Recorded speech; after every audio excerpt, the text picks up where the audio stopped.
وقت توی میفکرم که یه چنل یوتیوب بزنم و بیام آدمایی که مثل من دارن سختی میکشن و اینا با هم دیگه رو پیدا کنیم و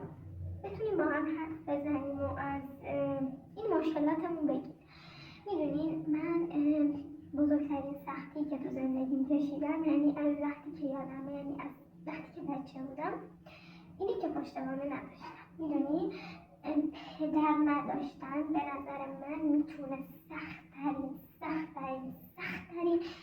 و بزرگترین دردی باشه که یه بچه به خصوص دختر تجربه کنه.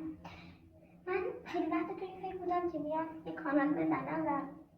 یه چند تا دوست مثل خودم پیدا کنم که بتونیم با هم حرف بزنیم راجع به این قضیه و هر روز بیام یه قسمت از این اتفاقایی که از بچگی تجربه کردم و بگم و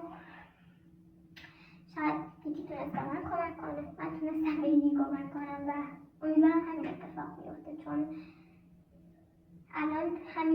داشتم یه اتفاق خیلی بدی رو باز تجربه میکردم و خیلی یهویی این قضیه به ذهنم رسید که چرا نیم همین کار رو بکنم. شاید الان من این حرفا رو با یکی در میون گذاشتم، این یه نفر بتونه به من کمک کنه یا من بتونم به یکی کمک کنم. و اینکه من یه ذره اضطراب اجتماعی دارم، واسه همین ویدیو تو حرف زدن شاید خوب نبودم ولی امیدوارم اگه این ویدیوم به یه چند تا باز دیده خوب خورد بتونم یه ویدیوی دیگه بذارم و طولانی‌تر با هم صحبت کنیم و اصلا یاد بگیرم چجور تو یوتیوب ویدیو بذارم، چون اصلا بلد نیستم این قضیه رو